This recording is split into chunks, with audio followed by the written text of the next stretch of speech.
क्या आप भी अपनी रिलेशनशिप में ये सोचते हैं, बस वो सुधर जाए, मेरी प्रॉब्लम सॉल्व हो जाएगी, बस वो गुस्सा करना बंद कर दे, बस वो मुझे समझना शुरू कर दे, बस वो मुझे रिस्पेक्ट देने लगे, बस वो अपनी फैमिली के सामने मेरी साइड लें और फिर सब कुछ ठीक हो जाएगा।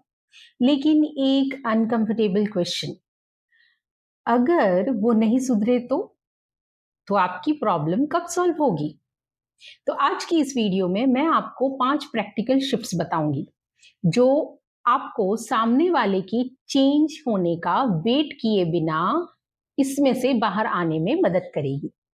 हाय, आई एम डॉक्टर भूमिका, रिलेशनशिप ट्रॉमा हीलिंग एक्सपर्ट।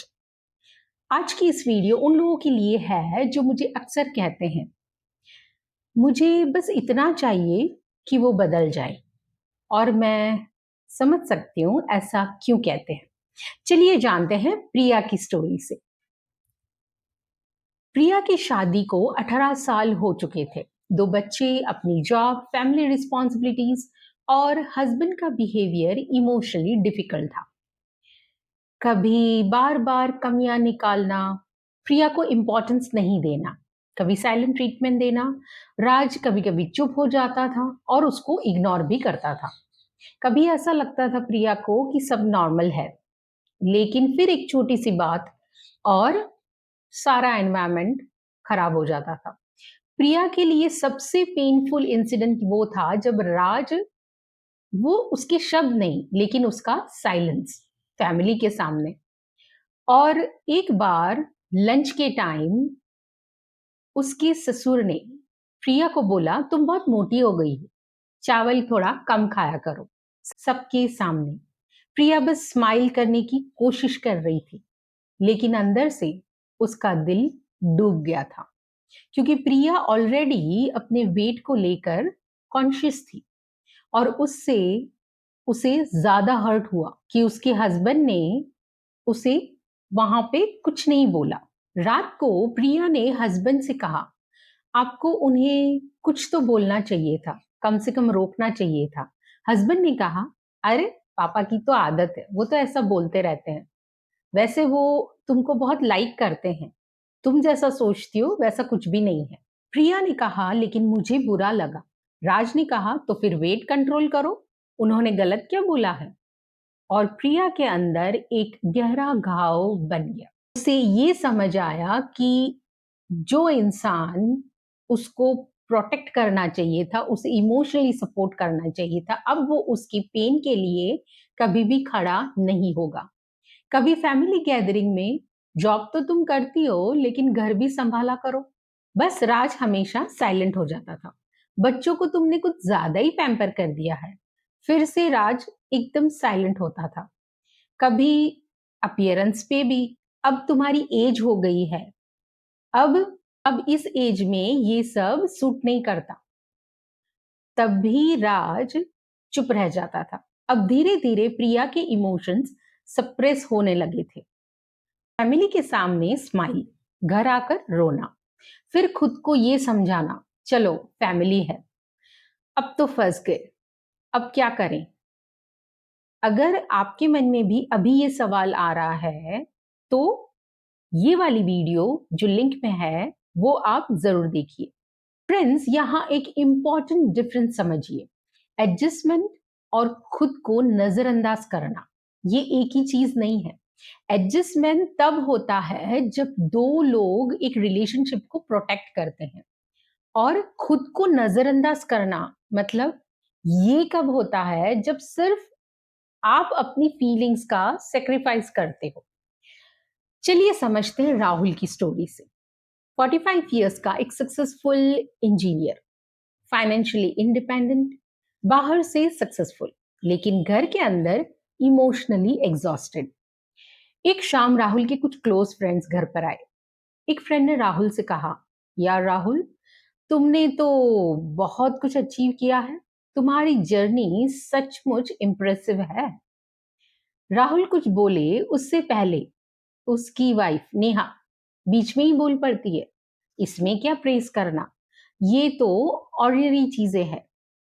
इसने कोई एक्स्ट्रा ऑर्डिनरी काम नहीं किया है। मेरे घर वाले बहुत ज्यादा इंटेलिजेंट है। रूम में एक सेकंड के लिए साइलेंस हो गया।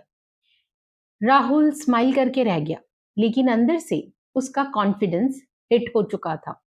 बाद में राहुल ने कहा, तुम्हें मेरी अचीवमेंट्स इंप्रेसिव नहीं लगती, दैट्स ओके, हो सकता है, लेकिन सबके सामने मुझे नीचा क्यों दिखाती रहती हो? नेहा ने बोला, ओ प्लीज, तुम्हें तो हर बात में एप्रिसिएशन चाहिए, मैंने सच ही तो बोला है। राहुल फिर एक्सप्लेन करने लगा, मैंने कंपनी जीरो से स्टार्ट की थी, मैंने फैमिली के लिए इतने सेक्रीफाइस किए, बच्चों की फीस, पेरेंट्स की रिस्पॉन्सिबिलिटी। और सडनली राहुल अपनी पूरी शादी की लाइफ का एविडेंस दे रहा था, ताकि सामने वाला मान ले कि हाँ राहुल, तुम वैल्यूएबल हो। और यही उसका ट्रैप था। चलिए कॉमन पैटर्न समझिए। प्रिया को लगता था बस मेरा हस्बैंड मेरी फीलिंग्स समझ ले। राहुल को लगता था बस मेरी वाइफ मेरी वैल्यू समझ ले। दोनों इंतजार कर रहे थे सामने वाले के बदलने का, और इसीलिए दोनों इमोशनली स्टक थे। तो अब क्या किया जाए, इसमें से कैसे बाहर निकले? स्टेप नंबर 1, सबसे पहला स्टेप, उन उनका चेंज ये आपका गोल नहीं हो सकता है। आप अपनी फीलिंग्स बता सकते हैं, बाउंड्रीज कम्युनिकेट कर सकते हैं, अपनी एक्सपेक्टेशंस क्लियरली रख सकते हैं, लेकिन किसी अडल्ट को इमोशनली मैच्योर होने के लिए फोर्स नहीं कर सकते। प्रिया पहले ये बोलती थी कि मेरा हस्बैंड कब मेरी साइड लेगा। अब ये बोलती है, अगर वो मेरी साइड नहीं लेते तो मैं अपनी डिग्निटी कैसे प्रोटेक्ट करूंगी? राहुल पहले ये क्वेश्चन पूछता था, मेरी वाइफ कब मेरी वैल्यू समझेगी? अब उसका क्वेश्चन है, अगर वो मेरी वैल्यू नहीं समझती तो क्या मैं अपनी वैल्यू भूल जाऊंगा? ये शिफ्ट बहुत पावरफुल है। आप सामने वाले को कंट्रोल नहीं कर सकते, लेकिन ये डिसाइड कर सकते हैं कि उनका बिहेवियर आपकी आइडेंटिटी बनेगा या नहीं बनेगा। एक सेकेंड, अगर आप भी सीक्रेटली ये वेट कर रहे हैं बस वो बदल जाए, तो मुझे कमेंट में जरूर बताइए। शायद आपको भी रियलाइज हो कि आपकी लाइफ का कितना बड़ा पार्ट वेटिंग में चल रहा है। चलिए जानते हैं स्टेप नंबर 2। सेकेंड स्टेप, अपना पेन बार बार प्रूव करना बंद कीजिए। प्रिया ने एक बार राज से कहा कि आपके फादर ने जो कमेंट किया वो मुझे हर्ट हुआ। तो राज ने क्या बोला, मुझे तो रियलाइज ही नहीं हुआ। या फिर वो बड़े हैं, बोलते हैं, वो एडवाइस देते हैं और अच्छा ही तो है, क्या बुरा किया उन्होंने? तुम ही कुछ ज्यादा ओवर रिएक्ट करती हो, तुम ही ज्यादा सेंसिटिव हो, या तुम ज्यादा सोचती हो, वो तुम्हारे बारे में ऐसा नहीं सोचते। फिर प्रिया एक्सप्लेन करती है कि ऐसा कुछ भी नहीं है, मुझे बहुत बुरा लगा, और अपना ओरिजिनल पेन एक्सप्लेन करती ही जाती है। वो अपनी फीलिंग्स को राइटली डिफेंड कर रही होती है, और यही ट्रैप है। अब प्रिया का नया रिस्पॉन्स क्या है? पहले प्रिया 30 मिनट्स तक एक्सप्लेन करती रहती थी। अब वो सिर्फ इतना कहती है कि मैं इस टोन को सहन नहीं करूंगी, और इस कॉन्वर्जेशन को कंटिन्यू नहीं करूंगी अगर आप इस तरह से मुझसे बात करेंगे। और ये एक बाउंड्री क्रिएट करना होता है। आपको अपनी फीलिंग्स शेयर करने के लिए किसी का सर्टिफिकेशन जरूरी नहीं है, इसीलिए अपनी बाउंड्री स्ट्रांगली बनाइए। Step number 3, change your response, not there personality. Third step, उनकी आइडेंटिटी को चेंज करने के बजाय अपना रिस्पॉन्स चेंज कीजिए। राहुल को जब नेहा ने कहा, तुमने ऐसा क्या एक्स्ट्रा ऑर्डिनरी किया है, पहले राहुल पूरी लिस्ट लेकर बैठ जाता था कि मैंने ये किया। अब वो क्या करता है, आई अंडरस्टैंड, बस। कोई डिफेंस नहीं, कोई प्रूविंग नहीं, कोई इतनी साल की शादी का कोई प्रूफ नहीं, कुछ भी नहीं, कुछ प्रूफ नहीं करना है वहां पे। राहुल ने एक चीज समझ ली कि अपनी वर्थ ऐसे इंसान के सामने नहीं रखनी चाहिए जो उसे डिवैल्यू करता रहता है। उसकी वाइफ ओवरनाइट नहीं बदली, लेकिन राहुल का रिएक्शन बदल गया और वही उसकी पहली जीत थी। Step number 4, build life that doesn't depend on that mood. अपनी लाइफ को उनके मूड से सेपरेट कीजिए। अगर आपका पार्टनर हैप्पी है तो आप हैप्पी है, अगर वो एंग्री है तो आप पूरा दिन आपका मूड खराब, अगर वो बात करेंगे तो आप रिलैक्स रहेंगे, अगर वो साइलेंट ट्रीटमेंट देंगे तो आप एंग्शियस हो जाओगे। ये इमोशनल डिपेंडेंसी क्रिएट करता है। प्रिया ने अपनी लाइफ में वापस कुछ चीजें ऐड की, कुछ मॉर्निंग वॉक, कुछ अपने दोस्तों से कनेक्ट करना, कुछ अपने हेल्थ पे काम करना, अपनी हॉबीज पे काम करना। उसी तरह से राहुल ने भी यही किया, फिटनेस पे ध्यान देना, अपनी हॉबीज जो 15-20 सालों से छोड़ दी थी, वो सब चीजें वापस अपनी लाइफ में लेके आना। लेकिन रिलेशनशिप के अंदर अपनी आइडेंटिटी खो देना ये हेल्दी नहीं है।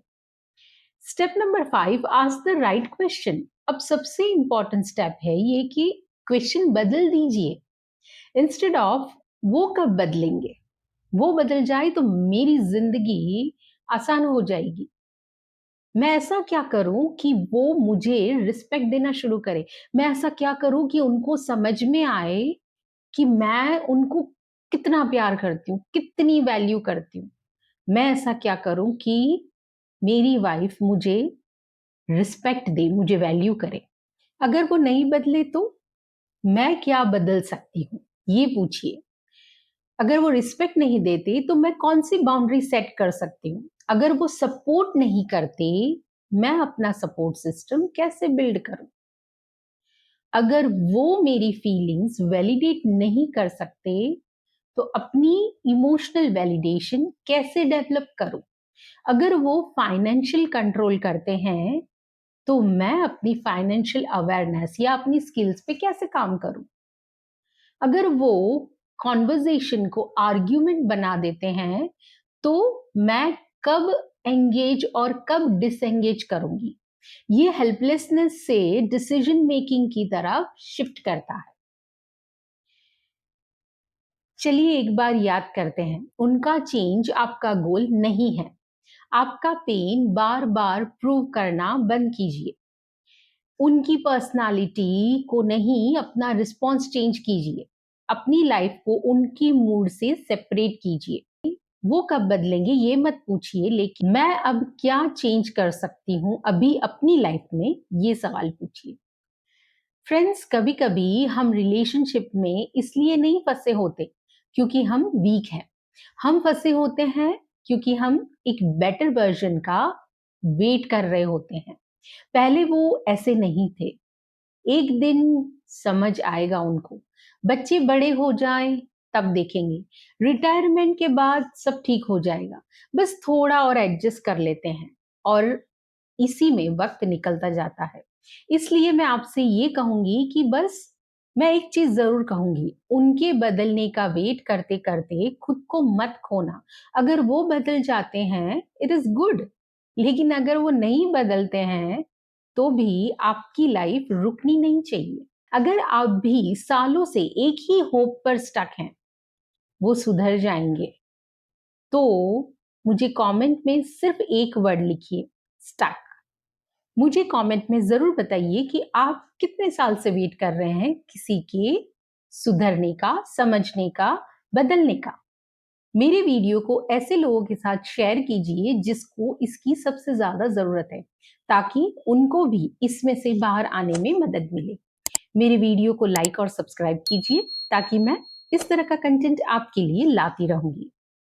And the most important thing, do take good care of yourself because nobody can do better than you. Thank you. Jai Hind.